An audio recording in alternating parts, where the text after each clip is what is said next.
Welcome, everyone, to the Universe Speaks, a wrestling podcast. I am your host, as always. My name, as always, is Christopher Andrews. And as always, I am joined by my co-host, Ryan Richards. Always be excited here. As on always? The Universe Speaks. Always? As always. Oh, as always. As always. Absolutely. Okay. So what we're going to do today is I have a couple things that are just kind of like, there's nothing we can do a whole show on. But there are things. There's some hodgepodges around wrestling that, you know, let's talk about them. So this is our tribute to the WWE Network show, Bring It to the Table. Yes.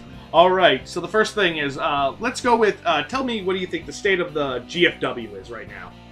And explain what GFW is to some people who might be like, I stopped paying attention to anything that wasn't WWE when Dixie Carter did something stupid. Okay. Yeah, well, GFW is officially the new name of what was formerly TNA, Impact Wrestling.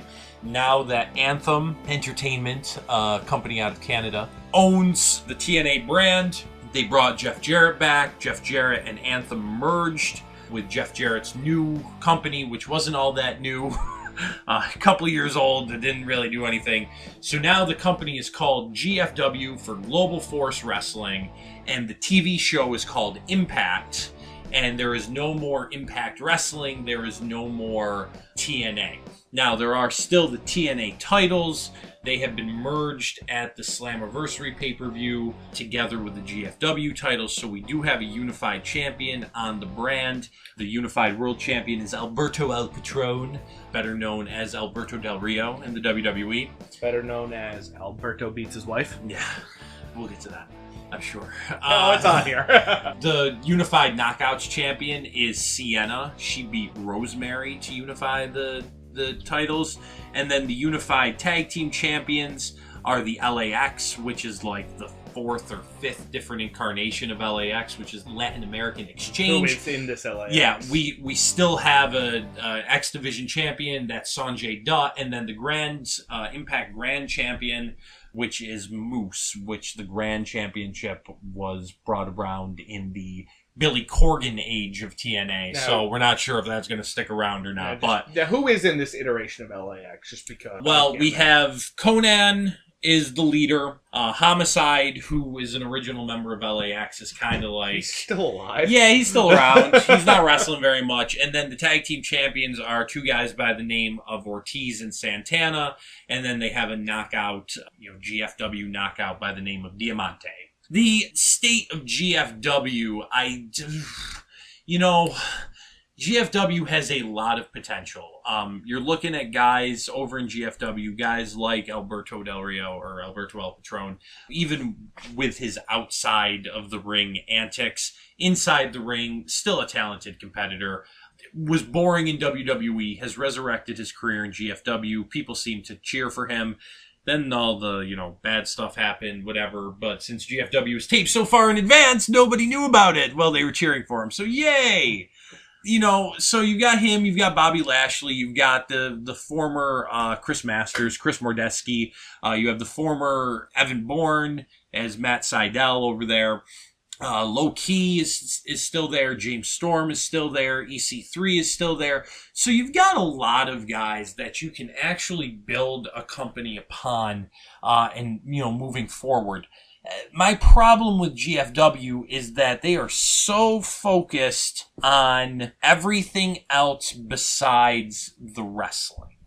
And I'm not sure if that is a tactic that they are specifically implementing because they're so focused on getting away from the stigma that is TNA, that they're going to do all these backstage skits. They do this whole thing with the announcers, which just sucked, which was horrible. Josh Matthews and Jerry Borash. Even though the match is done, they still bicker back and forth. It's bad. You got, nobody knows who's in charge. Is it Dutch Mantel? Is it Bruce Pritchard? Is it Karen Jarrett? There's no authority figure. It just is bad when it comes to, the storylines, the storytelling, and the in-ring action is playing second fiddle to it. And it shouldn't. As in a rebrand, the in-ring action should be what is the main focus, because you do have talent there. There are guys and girls that are talented on that roster and, should be able to wrestle and not have to worry about Josh Matthews and Jeremy Borash and Dutch Mantel and Bruce Pritchard and Karen Jarrett and, that stupid stuff. So I would say the state of GFW is better than where it was under the Dixie Carter regime, especially at the end, but is not as good as it could be. And I really do hope that GFW succeeds. I hope that their, live events this summer are successful. I hope that they start making some money, stop worrying about the broken Hardys gimmick, and start focusing on the professional wrestling, because you have a light there at the end of the tunnel. It is a long, long, long, long, long, long way away, but it's there. Just do your best to get to it. Okay, so here's my question there. It seems like, and you said nobody knows who's in charge. Jeff Jarrett has an iota of control over this right now. It's his company. Yeah. How long before Jeff Jarrett gets the boot again? Because he doesn't seem to stick around in any of these promotions that he starts. He gets ousted, he gets bought out, they say go away. Yeah, well, I'm talking we don't know who's in charge as an on-air figure. Yeah. I know that backstage, backstage it is. It's the same people on-air figure as it is backstage. Mm-hmm. So it's Karen, it's Jeff, it's Dutch, it's Bruce, it's Big John Gabork, it's Abyss, I think, has creative, is on the creative team. Josh Matthews is on the creative team. And then you have the people from Anthem, company that has purchased GFW TNA. So, Jeff, I think, has a small share in the company. Mm-hmm. I don't think that it's very large. It's not his company. It is owned and operated by Anthem Sports. So they could boot Jeff Jarrett at any time from his creative, he's the director of creative. It really isn't going to matter because he's not the owner of the company. I guess my question is how long until Anthem shows him the door? He gets political, he pisses people off. How long until he does that? I don't think that I think that this is more permanent. This is more permanent because he's nothing is ever permanent in professional wrestling, but this, I think they have a decent working relationship, him and Ed Nordholm, the person who runs Anthem. Okay. I think that they're in a solid working relationship. Right. You said they need to let go of the Hardys, the broken Hardys. Yes. How does that wrap up? Well, they went to trademark the intellectual property, which they claim is theirs. They have come out, Nordholm and Dutch, and, are really the two people that are talking a lot, saying that they are no longer going to be working with the Hardys. They're now no longer willing to buy out the Hardys and pay them for the intellectual property. They went to the U.S. Patent Office to put a trademark on Broken Matt, Vanguard 1, Brother Nero, and there was a fourth one, and they got denied for all four of them. It was Broken Brilliance. Yeah, something. So they got denied for all four of them. So I think that it wraps up that the Hardys do end up using the broken gimmick. I think that it's the Hardys' gimmick. I think that both sides have been kind of bulls at this, and they're, butting their heads back and forth, and nobody wants to move an inch, because money is involved. But I think at the end of the day, you're not going to stop Matt Hardy and Jeff Hardy from using the broken gimmick. Maybe not necessarily the phrases, but the gimmick nonetheless will be seen in the WWE relatively soon, and we can finally get over this Twitter war between Rebby Hardy and GFW. That was my next question is, if it wasn't for Rebby Hardy, do you think this would be done and over with by now? No, I don't. I think that Matt is fighting. I think that Jeff is supporting Matt in the fight, but I do think that Matt is fighting. I don't think that Matt can fight as verbally as Rebby does because of his contract with the WWE. I don't think that he wants to piss off anybody at the WWE, whereas Rebby doesn't have a contract there. So she can say whatever she wants to say, and it doesn't matter, whereas Matt has to be a little bit more political because he is under contract to Vince. I would say this too, is if Matt wants to fight, I think you fight, because Matt Hardy has clearly proven that his ideas are brilliant, because everyone told him that the broken gimmick was the worst idea in the world. And I can't. Clearly, Matt's intelligent. Yeah, I can't believe that it's over as much as it is, but it's over. Okay, one more thing, just real quick. We were talking about, Alberto. Yeah. And his woman. Your thoughts on what's going on with Paige. There was a photo of her that came out like at a wedding, and she looked awful. Someone had posted a meme under the picture of Rick James from the Dave Chappelle show going, cocaine's a hell of a drug. She came back with a picture the next day saying, I was just wearing a shitty bra. I'm fine. Yeah. Do you believe she's fine? No. I mean, it's not fair of me to speculate because we're going to, though.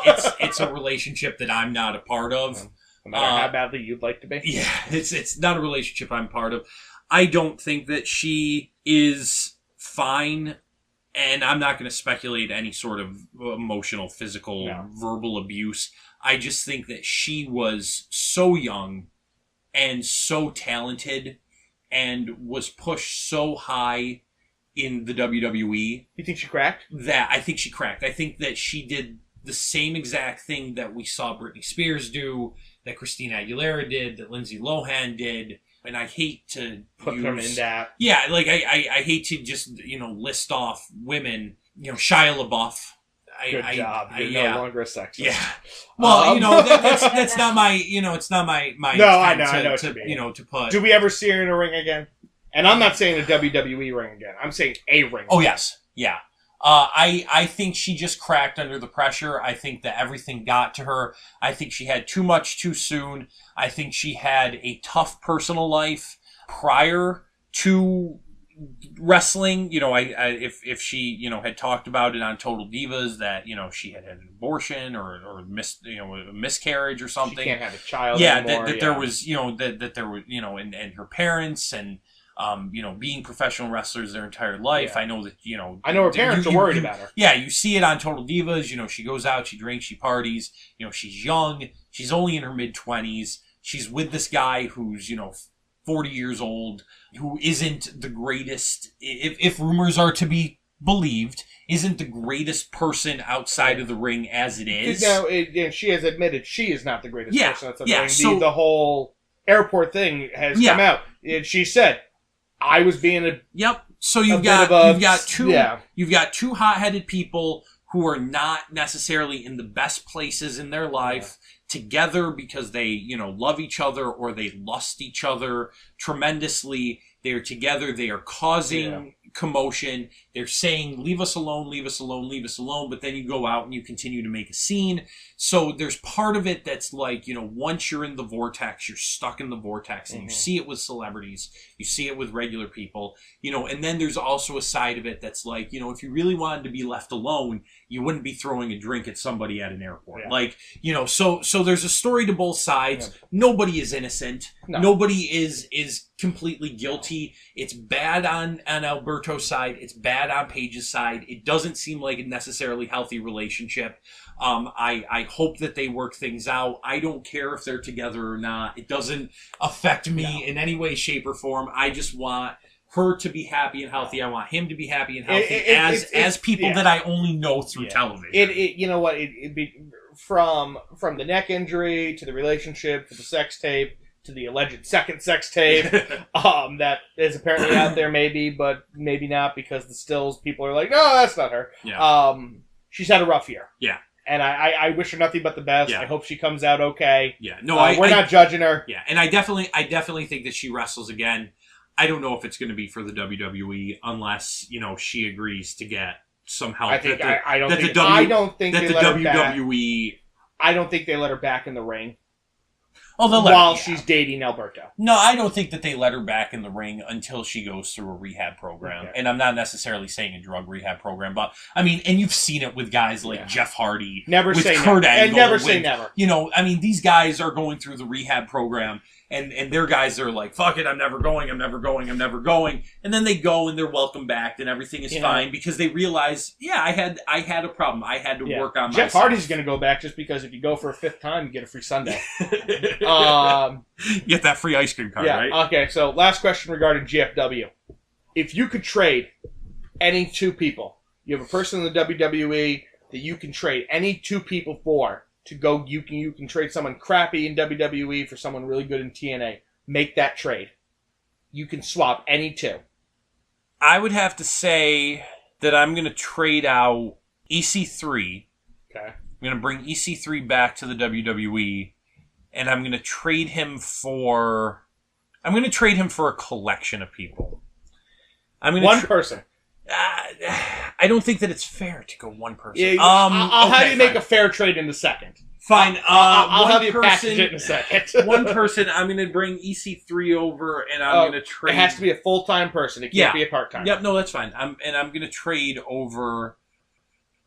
See, Chris is thinking about this because he knows the potential that everybody on these rosters has. So I already know who I'm getting rid of if I'm taking EC3. I already know. I'm going to bring EC3, and I'm going to trade Curtis Axel. See, I would say I'm going to trade Alicia Fox for EC3. No, I think Alicia Fox or that smiling idiot Apollo Crews. No. I'm trying to make it somewhat fair. I think that Curtis Axel. I was going to say Dolph Ziggler. Okay. See, you're a good person. Yeah, I was gonna say Dolph Ziggler, but I mean, and my package was going to include Dolph Ziggler, Big Cass, and Big Cass. Really? Yeah, because I'm trying to give GFW 2 or 3 actual main eventers. Guys that could actually main event that I don't think are going to main event. So what you're trying to do is you're trying to make something that would work in the trade machine. Yeah, in the trade machine. Yeah. So if I bring EC3 over, I'm going to give GFW Dolph Ziggler, Curtis Axel, Big Cass, and Apollo Crews. Can they take Alicia Fox too? No. Can we get rid of Alicia Fox? They can have Alicia Fox. Can Alicia Fox just retire? Yeah, eventually they can have Alicia Fox. Alicia Fox. So and because I think that Dolph Ziggler goes in. And, I mean, he's your typical, like, former WWE guy, gets pushed right to the mountaintop. He's going to be the champion. But then you've got Apollo Crews, you've got Big Cass, you've got Curtis Axel, all of whom are main event potential that just aren't going to be main event in the WWE. I don't see them as main eventers in the WWE, but I could see the 3 of them actually putting on good performances in GFW with a decent, talented circle. I mean, I think that Big Cass versus Bobby Lashley would be an interesting matchup. Okay. You know, and then you bring EC3 over, and I think that we can put EC3, I would put EC3 right on the SmackDown brand, and I would work EC3 with Ty Dillinger first, and then move him into another feud, a follow-up feud with AJ Styles or Kevin Owens. All right, sounds good. Depending on if you move EC3 heel face. Tell me about New Japan. Tell me about G1. Okay, the G1 is going on, and tell the people who might not know what that is. The G1 is a tournament, and top members of the New Japan roster in a tournament. They fight throughout the summer. The winner of the G1 then historically becomes the number 1 contender to the IWGP World Championship at the Tokyo Dome show, which is January 4th.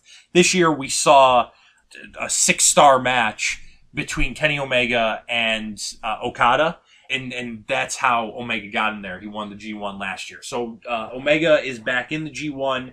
Okada is in the same block. There's 2 blocks. There's an A block. There's a B block. It's kind of like it's a round-robin tournament, so it's not like the King of the Ring. But, everybody faces everybody else, and then you get the most points, and then the most points move on to the next, to the semifinals, and then to the finals. The A block winner and the B block winner go against each other. So I think what they're setting up for is Kenny Omega versus Okada 3. This will be the 3rd time that Omega and Okada wrestle each other. Okada is still the champion, so that's something to watch out for. If the champion wins the G1, who becomes the number 1 contender? I think that Omega will actually beat Okada this time around, and have his moment in the sun, because at the January show it was Okada winning. Then they went to the Dominion show, which was a 60-minute time limit draw, which was an over 6-star match between the 2 of them. And I think that the 3rd time through, Omega's going to win it. And then, we have to see Okada and Omega again.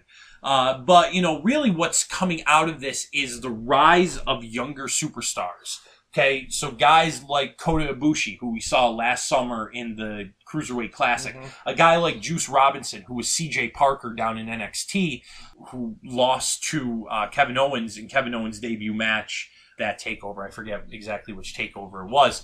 We're seeing this new crop of guys. We're seeing Naito make a big impact. We're seeing Michael Elgin make a big impact. So we're watching through the G1 this movement in New Japan Pro Wrestling away from the old guard, which is Tanahashi and Okada, and into this new guard, which, are the guys that I talked about prior. I think the biggest moment of the G1 so far was Bad Luck Fale, who is a large Polynesian of some sort man. I don't know exactly if he's Tongan, if he's Samoan. Okay, Tongan. He's Tongan. So he is a member of the Bullet Club, and in a opening match, which was not part of the G1 tournament, he took the most beloved character in all of New Japan. He took Takahashi's pet cat Daryl, and he ripped Daryl to shreds. Daryl Takahashi was killed by Bad Luck Fale, and now Bad Luck Fale is cashing in on the merchandise and on, his just slaughter of poor little Daryl the cat. So is Daryl the cat a real cat? No, it's like a little anime stuffed animal. Okay. No, Bad Luck Fale did not rip the head off of a real cat. I didn't know if it was like a mascot or like somebody like it was the bunny from the Rosebuds. No. Like I'm over here like he murdered a cat. He murdered Sammy's eyes like tripled in size. He murdered. I can't remember the cat. He murdered Daryl Takahashi. Rest in peace, Daryl. I hope that you get your revenge on Bad Luck Fale in the not too distant future. Go out there, support Daryl. Hashtag RIP Daryl, not hashtag Daryl. All right. We talked about in our predictions for SummerSlam and what's going on with SummerSlam. We talked about there's going to be, in theory, not definitely going to happen, most likely not going to happen, Becky Lynch versus Chris Cyborg. That's probably not going to happen. We got a better chance of what also, John Bones Jones came back after his 17-year drug suspension from the UFC because he does coke, he gets into accidents and flees the scenes of accidents because he's on coke. Came back and basically kicked Daniel Cormier's head off last night. And then in his Octagon speech, called out Brock Lesnar. Brock Lesnar, who has a good 40 pounds on John Jones. Thoughts? Well, this happened on a Facebook Live chat. Somebody asked John Jones about the potential of fighting Brock Lesnar, and John Jones says, yeah, bring it on. And then Brock Lesnar responded, worry about Cormier. Yeah, worry about Cormier, don't worry about me. And then at the UFC pay-per-view, when John Jones beat Cormier, he calls him out again, and Brock Lesnar responds, anytime, any place. I think this match happens. Predict it.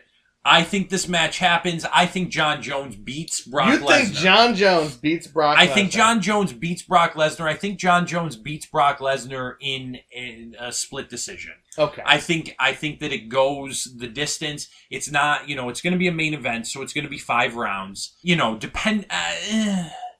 will absolutely be a main event. Yeah.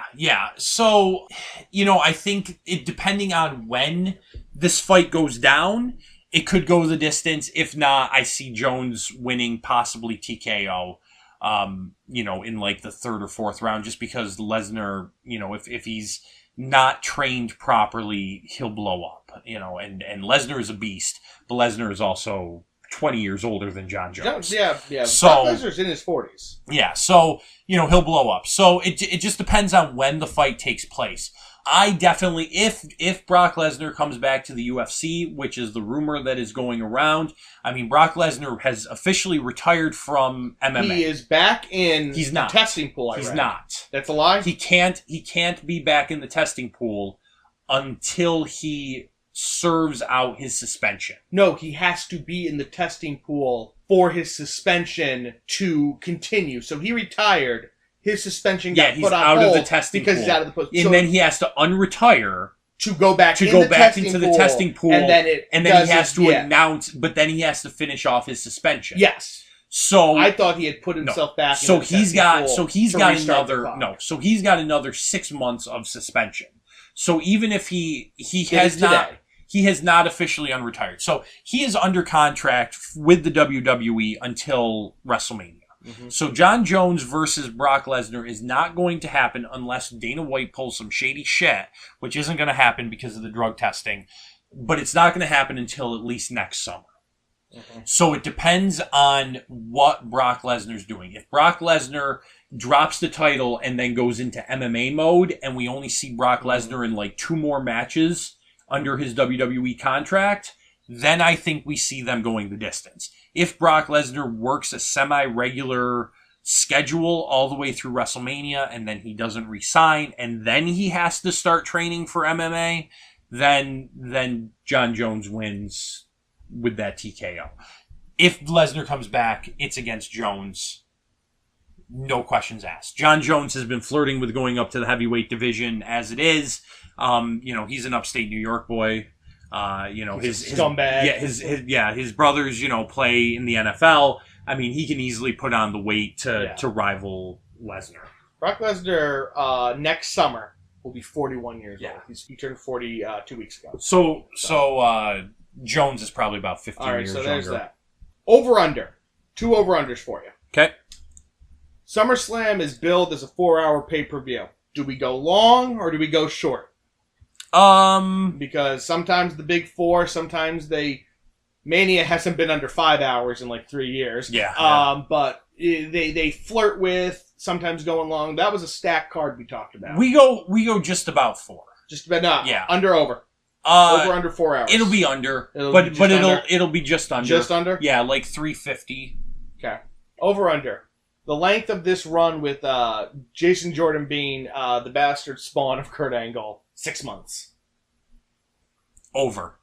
Okay. Because we're in August. It'll be January. August, September, October, November. So here's my question. Yeah. Over under 8 months. Under 8 months. Okay. It'll be over by the time that WrestleMania That was hits. my thing. Yeah. Over under WrestleMania. Yeah, it'll be over by the time WrestleMania hits. Okay. But it will go through the okay, fall. and while we're back to WWE. Morrow's back. How do you feel about that? I love Morrow. I want somebody to care about me the way Morrow cares about every match he calls. I love Morrow down on NXT.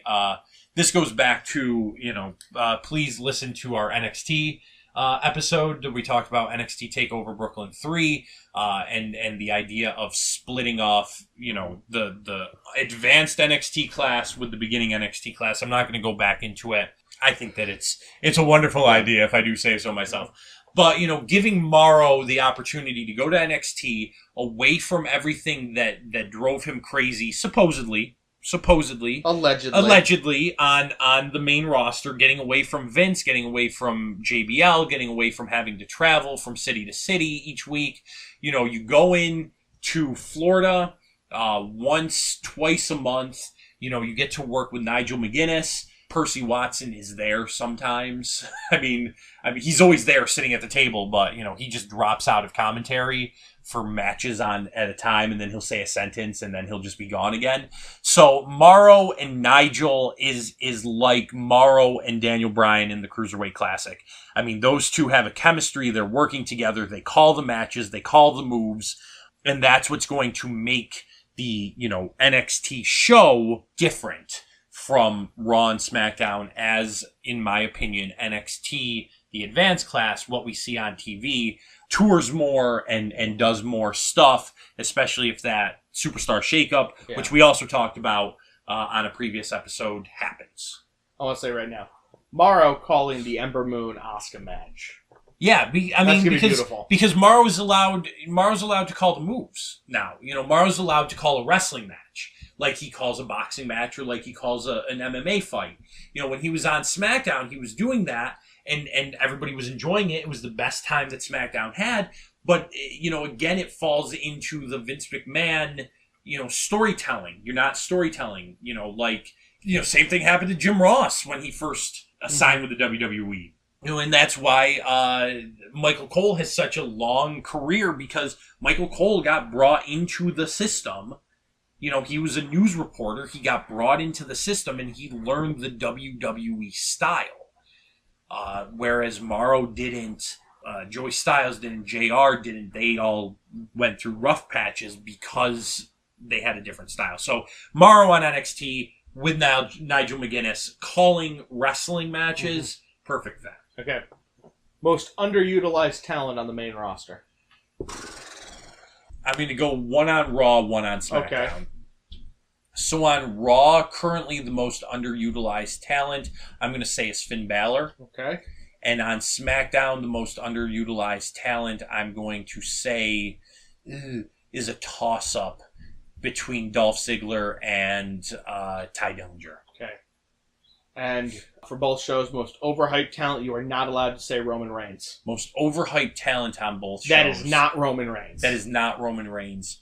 To me, the most overhyped talent...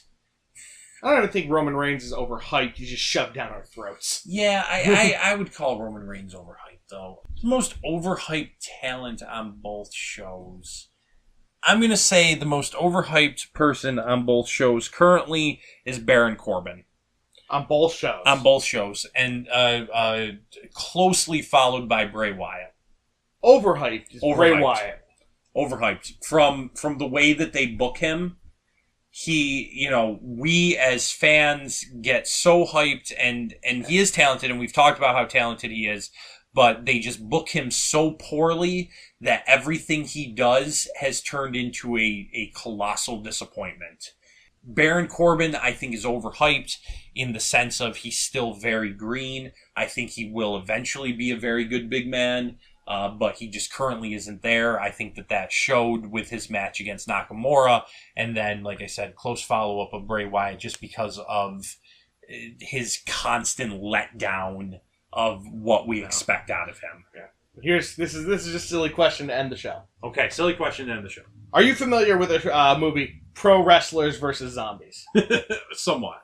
Okay, the synopsis of this movie is Shane Douglas accidentally kills a fellow wrestler in the ring, and the deceased wrestler's brother summons an ancient demon to seek revenge, and is granted the power of necromancy, and tricks Shane Douglas and Rowdy Roddy Piper to a remote location, promising them money, and then the Shane Douglas and Rowdy Piper have to fight their way through flesh-eating zombies. Yes. I want you to guess right now what the percentage is on Rotten Tomatoes for that movie. I think that it is certified fresh. No. For the record, this is not certified anything because critics didn't even touch this thing. This is just the audience score. I'm going to give it 3%. Higher. Really? Higher. 14. 15? Oh, okay, 14. 14% of people like this movie. The average rating is a 1.9 out of 5. There you go. So, to end the show, everybody go out and watch Zombies vs. Wrestlers. Pro Wrestlers vs. Zombies. Yeah, Pro Wrestlers vs. Zombies. Starring Shane Douglas and the late Rowdy Piper. Rowdy Roddy Piper, Kurt Angle, Matt Hardy, Jim Duggan, Taya Parker, Rebby Sky, Shane Douglas, and Matthew Rush. There you go. All right, for The Universe Speaks, a wrestling podcast, I am Christopher Andrews. And I'm Ryan Richards. Thank you for listening. So long, everyone. That's the end of this episode. All of our episodes are now available through our website. For links to those episodes, downloadable MP3s, our other social media websites, or if you're just a part of the universe and want to contact us, feel free to do so at theversespeaks.tumblr.com. That's TheVerse.tumblr.com.